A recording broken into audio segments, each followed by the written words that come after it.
All right, welcome to my FX Buddies, the podcast. And I say podcast because there are multiple ways in which you can enjoy this content. But my favorite way, look at that, they have a commercial for IDB. Wow. Of course, I'm watching their TV. The show, the Dinar show that's on tonight is about trying to get people to get solar in their homes because, in Iraq, right? In case you're new, this is your first time listening, I apologize. I don't normally do the intro this way, but man, I wish I could record. Oh, you know what?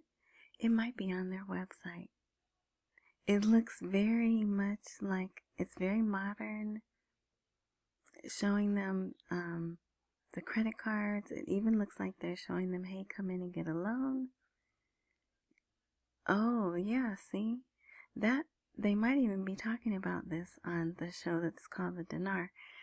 But and it's not new. It's been at least 3 years that I know of.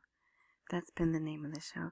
But so last week they had announced that the CBI decreased the rates to borrow money to get solar. But people,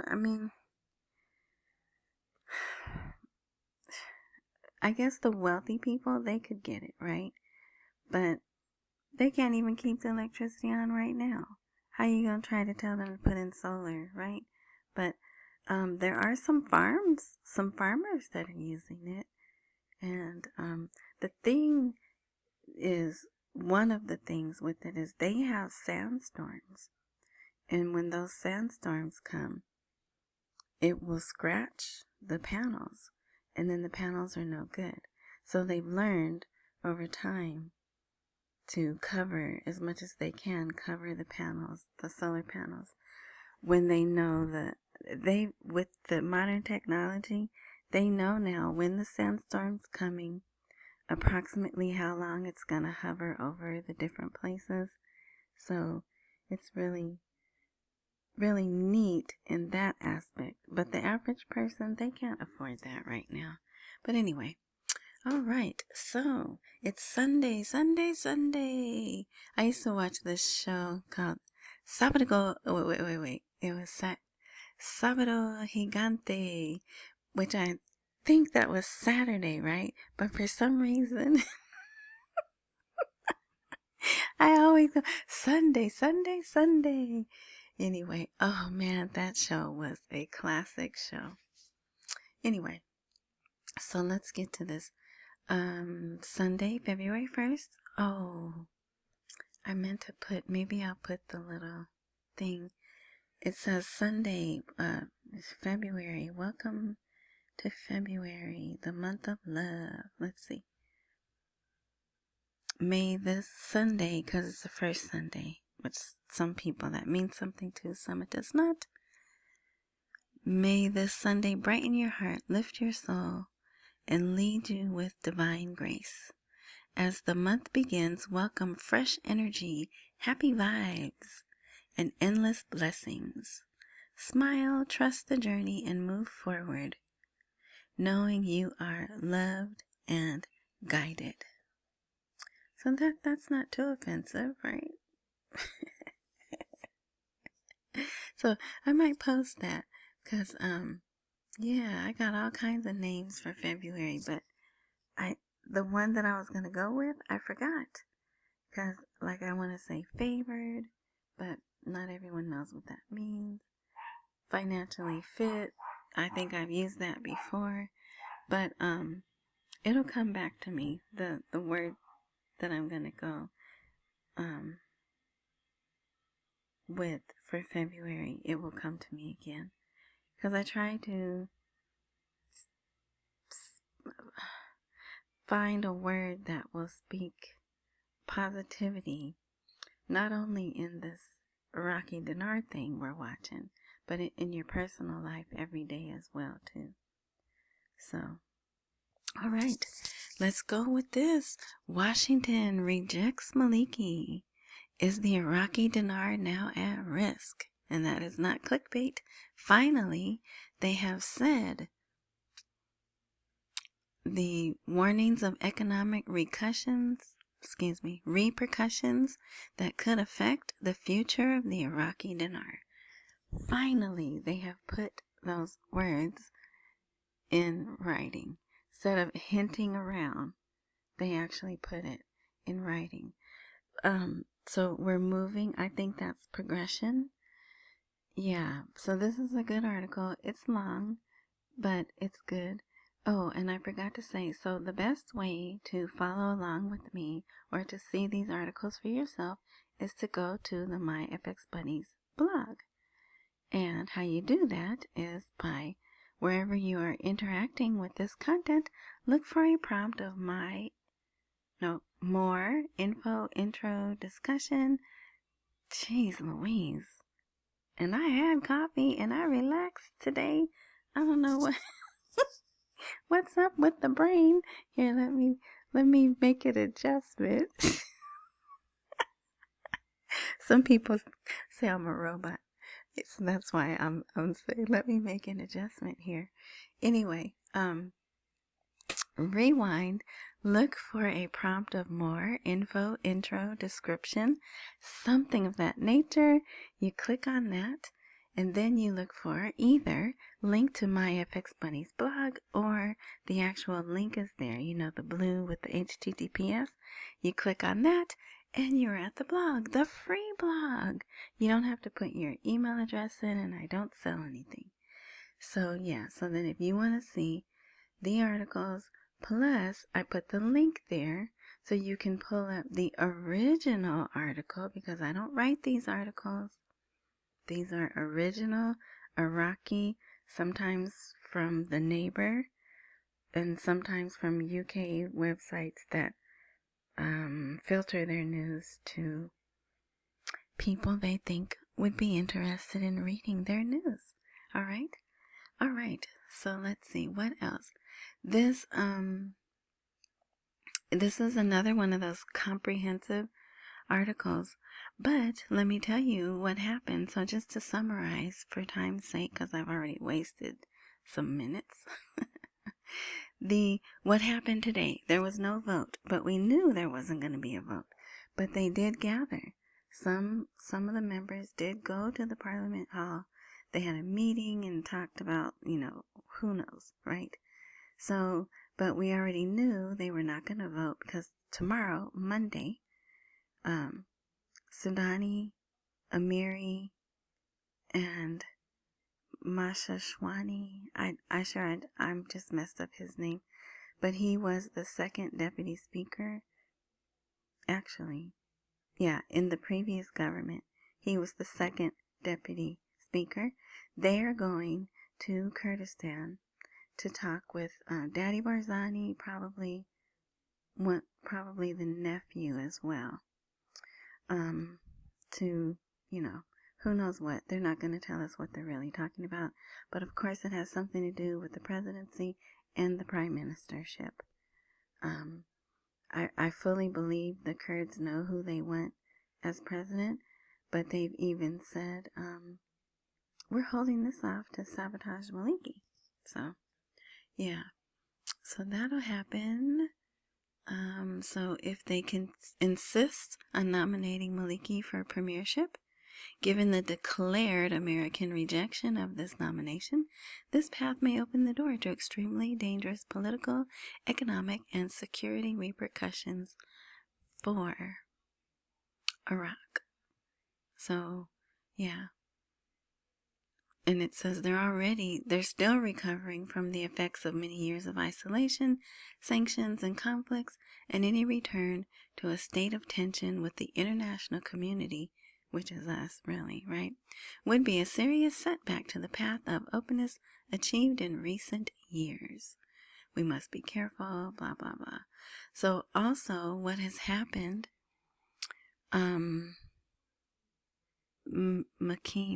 Hakeem said, no, I'm not gonna be a part of another Maliki government.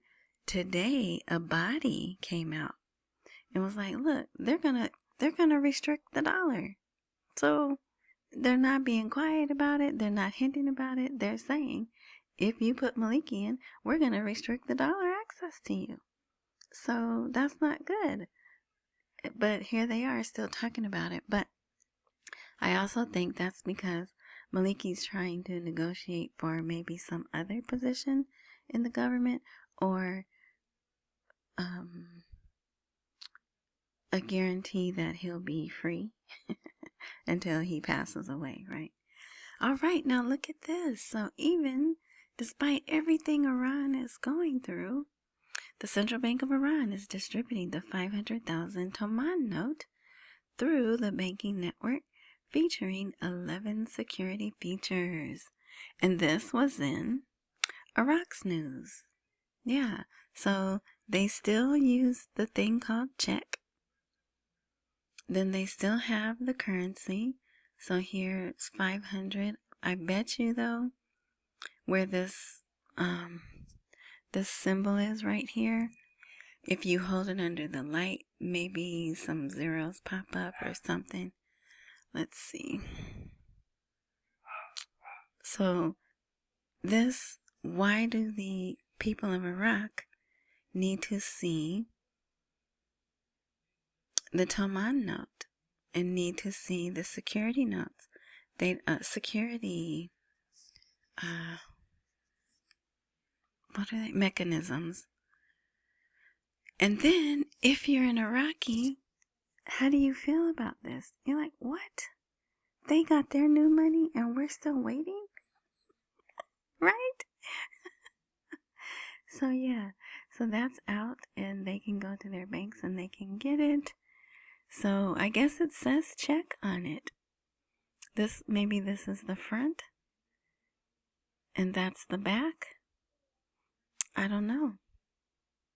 But they started distributing it today. At least that's what they're putting in the news. So yeah. All right. Let's see. President Barzani. Is this? Yeah. See, Daddy Barzani. That's who I call Daddy Barzani, because he has a son, and the son is either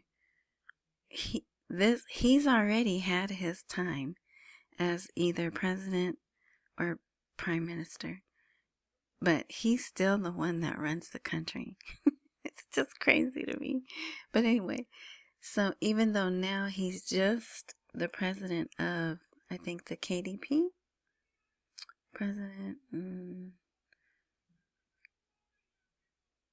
it doesn't say, but sometimes they say. But yeah, so Joshua Harris went there to confirm. Oh, and Wendy Green. There is another picture where there's a lady talking. That's probably her. Okay. But anyway, yep, so they went to confirm their support and that they're the best of friends.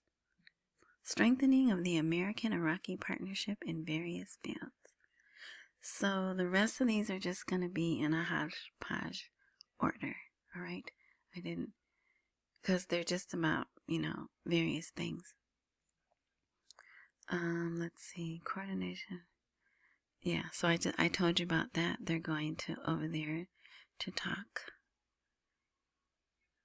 All right, here, the Supreme, here they call him the Grand Ayatollah Sistani.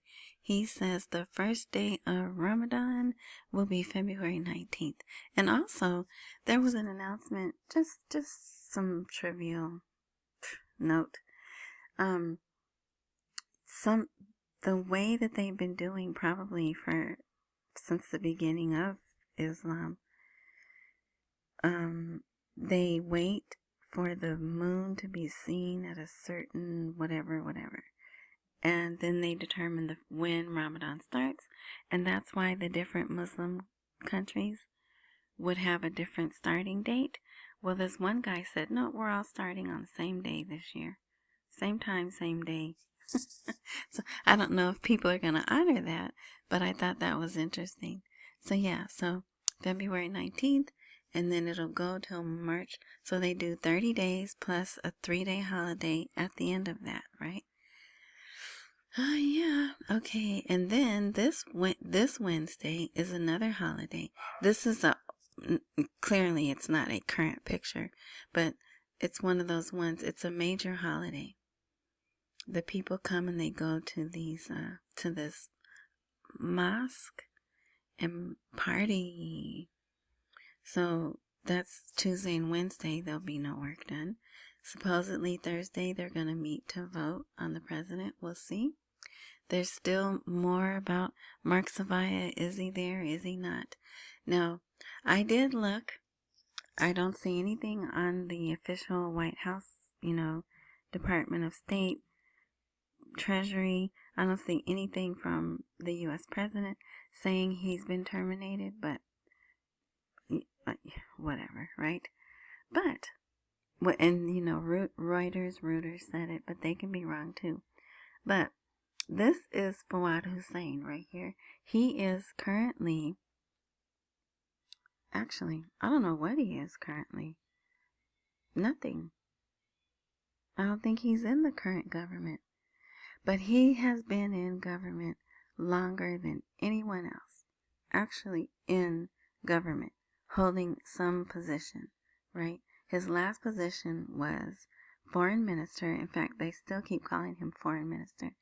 And deputy prime minister, right? But he's saying, no, Mark is done and now we're dealing with Lex Luthor. Now his name is Thomas Barack, but sometimes this last name could be spelled different ways. But, so who knows? And it doesn't matter to us, I don't think, but, it freaks the citizens out because it's more uncertainty, right? They already have uncertainty about the money, the government. Now this guy who's supposed to be coming over being the U.S. president's eyes and ears, is he working? Is he not? Just more, they saw our troops moving. If you watched yesterday's episode, well, the podcast. Oh yeah, there was two. There was a special edition yesterday and a podcast. But when this episode right here ends, I'm going to put up the podcast. Because did you know we had our first bank failure this year? A bank in Chicago, yeah. Friday it failed.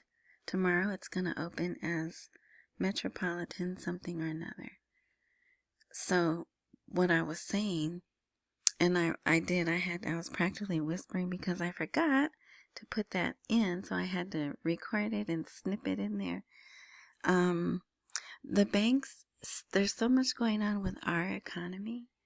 I would rather get this money after the economy has settled. Wouldn't you? I mean, there's so much talk about, from people I've been listening to for years, saying one of the major 5 banks really is, what's the word? They have no money. There's an official insolvent, but they won't say which one because I mean, if you're watching CNBC and they say, oh, this just in, Bank of America is insolvent. What's your next move? You running down to the bank to get your money. As a matter of fact, you're going online, right? To transfer your money out. So, I don't know. But just like they have uncertainty, we have uncertainty. And I would rather get some certainty. But that's just me. All right, so Fawad Hussein did a lot of talking today. He said that, we're not going to get that 2026 budget approved this year. Iraq will not ratify the budget this year. Now, and the only reason that I listened to him, like I said, and that's why I made it a point to explain to you, he's been in government a long time. He knows how the government runs. Plus, he's Iraqi, and he knows how they run, right? More importantly, plus he understands the relationship between us and them. So, yeah. But, again, Imagine you're an Iraqi and you're like, what? Well, what am I supposed to do? But we know they have that mechanism that they just go 1/12 of the last officially approved budget, right? So no big deal. Except, and there's someone who often reminds me in the comments, the CBI is separate from the government. So does it matter that there's not work, they're continuing to work on the budget? I don't think so. I think if they're ready for this to go, if whoever has the power to let it go is ready to let it go, they will let it go, regardless, right? But because they want to appear to look like they're running their country to the Constitution and all that other stuff, they have their processes they have to go through. So here, Fawad Hussein again says, if no agreement is reached, the parliamentary mechanism will decide the position of the President of the Republic, and I believe it's a group of Shiites that will get to choose. But that's not going to go over easy with the Kurds. So we'll see. Now this article is really long. Oh, here it is. The decision to keep Maliki as a candidate for prime minister or replace him rests with the Shiite leaders. So I put here, just read the first paragraph and the last paragraph, because it's really long. Unless you want to read the whole thing, but it really covers things that we already talked about, really. But here's the last.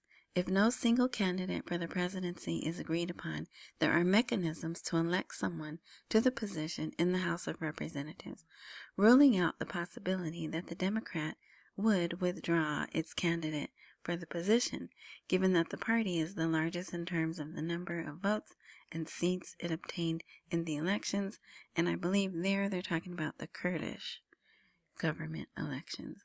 And Fawad Hussein is up for president, and I think he would make a great choice, but what do I know?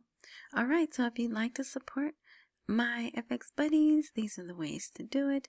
We're in preview mode right now, but when this is a live blog, this link here would go to Buy Me a Coffee, where you can set up a monthly membership, I guess is what they call it, or Cash App is always live, $Tish Wash, PayPal. Also, there's QR codes, big or small. I appreciate it all, and thank you in advance for your generosity. And another way to support is to hit the thumbs up button, like, right? Subscribe if you'd like, and hit the share button. Yeah, just click the share button. That helps a lot also. Alright, so here's a Bodies Coalition saying, we're not backing Maliki. Clinging to him means cutting off the dollar.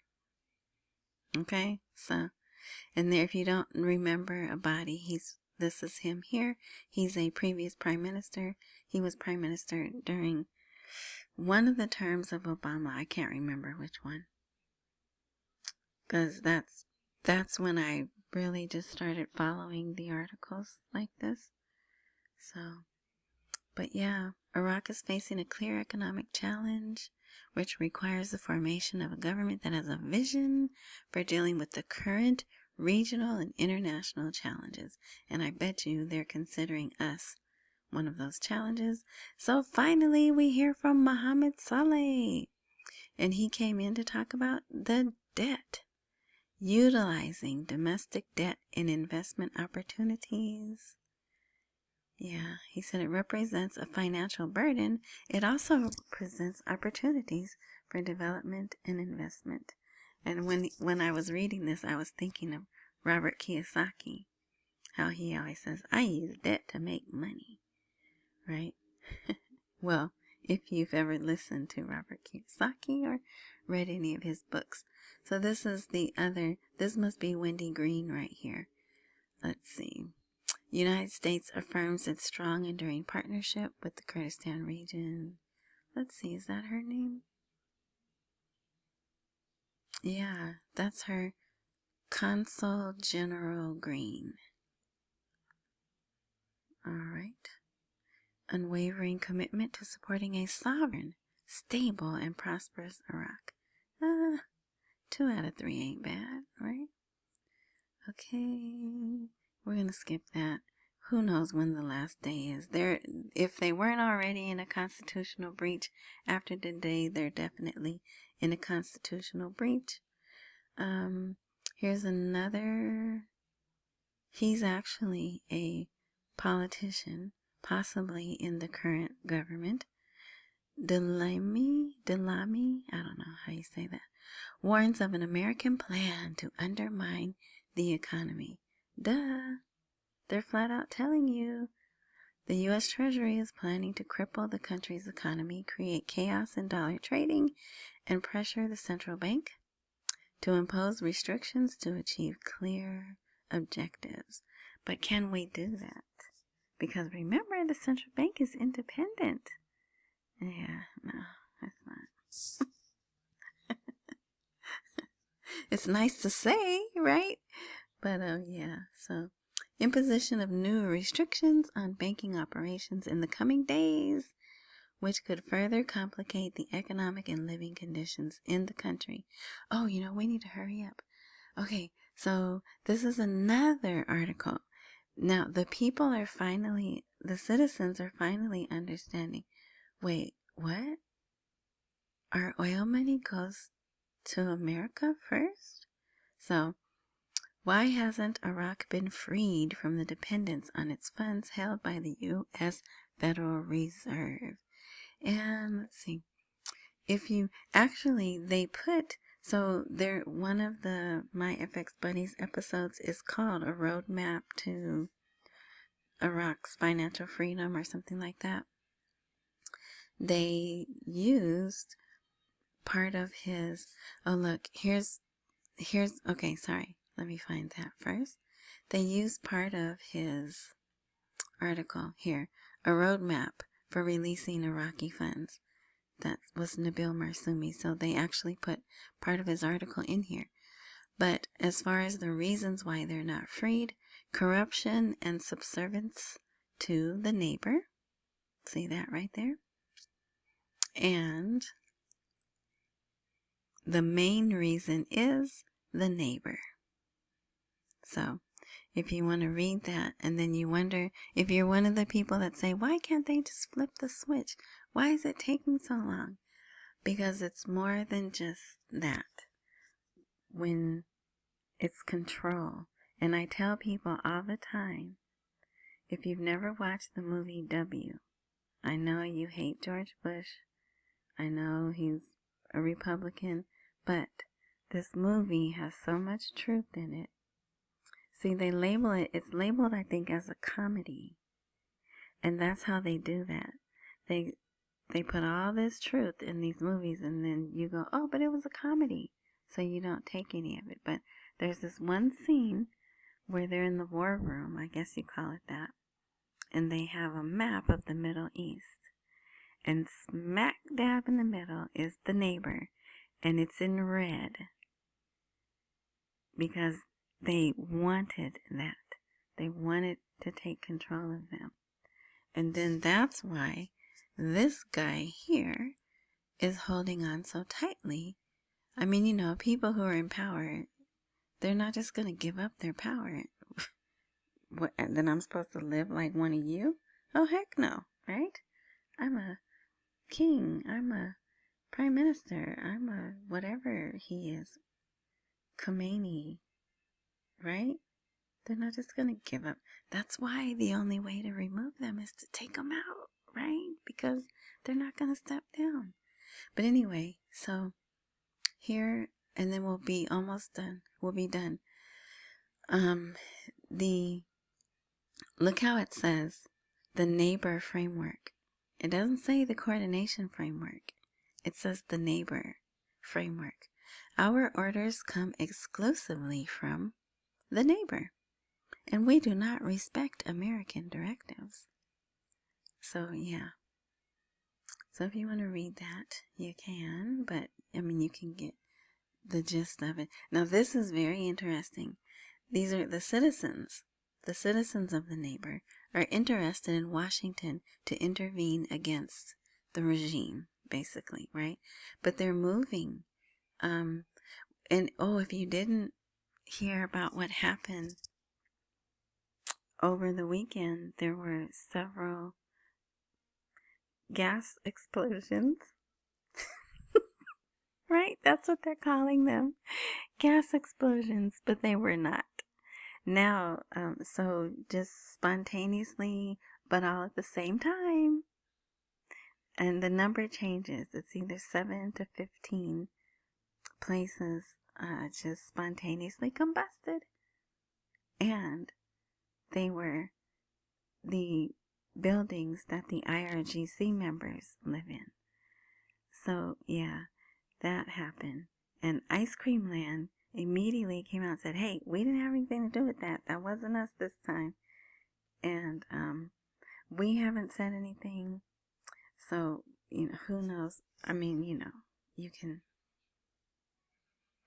presume all you want, but the fact is it happened. And so now they are talking about talks again. But if you like to read, and I know some people like to read articles from the citizens' perspective, this is one. And it was good and very easy to read, other than the names of the cities, because you guys know I have reading comprehension issues. This one, I just read it one time and it got it. But yeah, all right. So that's it for today. That's Sunday. So we'll see what happens this week. Not much, because there's 2 days where they're not really going to be doing anything, right? But we'll see. So tomorrow I'll probably post if we get the results of the meeting in Kurdistan. And yeah, then we'll wait till Thursday. Hopefully they will have a parliament session and they'll vote. Other than that, we'll just see what else comes. So enjoy your week. I thank you again for watching. And again, ask you to hit the thumbs up, or wherever you're listening or watching, 5 stars. Why not, right? If that's an option. All right. Accumulate while we wait for the rate to appreciate. Don't miss any meals and pay all your bills.